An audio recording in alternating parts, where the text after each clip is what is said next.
The ore was stored in bunkers, awaiting use in the blast furnaces. Other fluxes, also deposited in the bunkers, were mixed with the ore. This mix, known as the burden, was then transferred into a scale car and hoisted to the top of the furnace in skips for charging via a gas-tight double-bell charging system.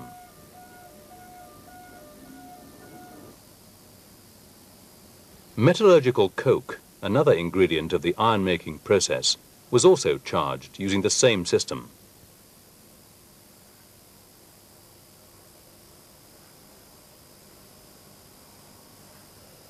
Blowers, driven by steam turbines, provided the large quantities of air required to maintain the furnace temperature. The air was fed via the stoves, where it was preheated to 1150 degrees centigrade, and through the blast pipes and tuyeres into the heart of the furnace.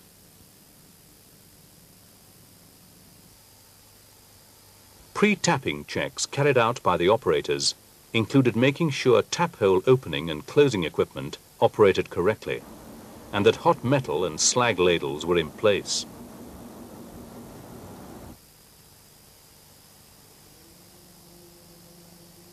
Opening the tap hole involved the use of a pneumatic drill and oxygen lance. The procedure was repeated about 10 times a day, with hot metal flowing from the tap hole for about 30 minutes for each cast.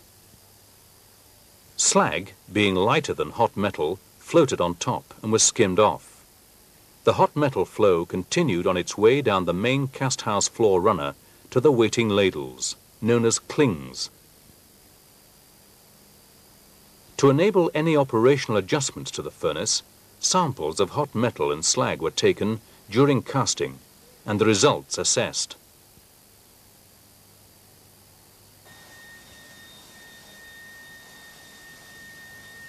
At the end of each cast, the tap hole was plugged by using a clay gun filled with refractory clay.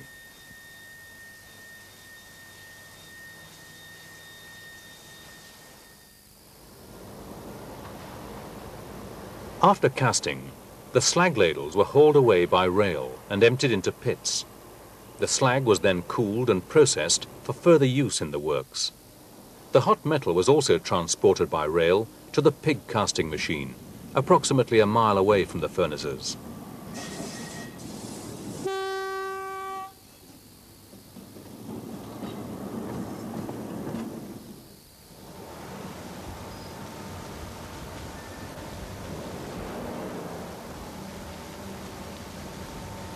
At the pig caster, the ladles were tilted and the hot metal poured into the waiting casting machine.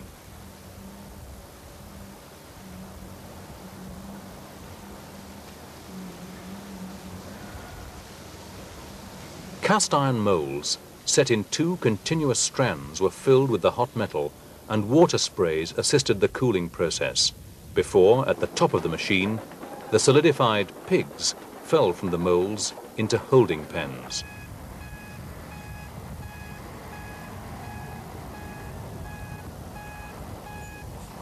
The pigs were then taken by loading shovel for stockpiling, the analysis of the cast determining the stockpile where they were deposited.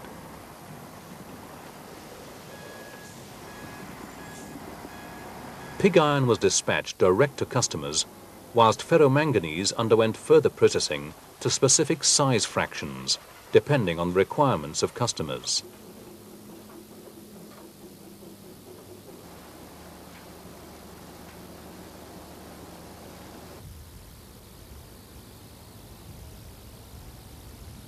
Export products left through the South Bank Wharf, adjacent to the works on the River Tees, and deliveries to the home market were made by road.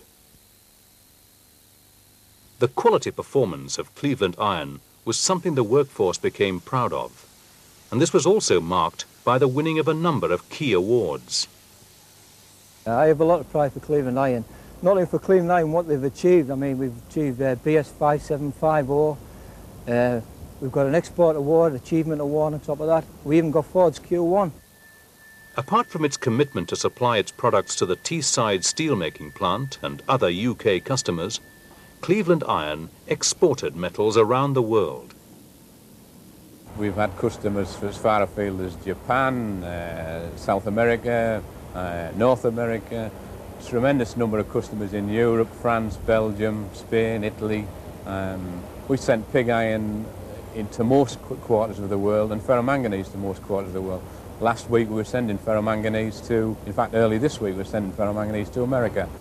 The management and workforce at Cleveland Iron were noted for their efficiency and friendliness and were acknowledged as a creditable part of British Steel.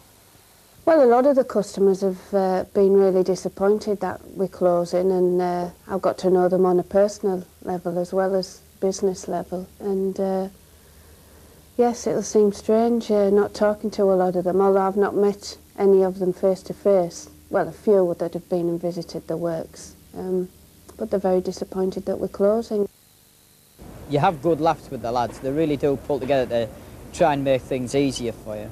Well, it's been a very happy place to work. All the lads got on, and I thought for one it'll be a sad day when it does go down, Cleveland Iron. But personally, it's a sad day when I see the old plant closed down, because it's the oldest plant in England.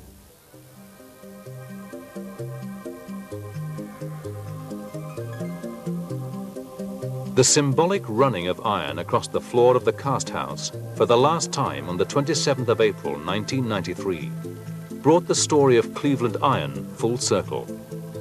Through all the changes in technology since iron has been made, this is how iron has always left the furnaces.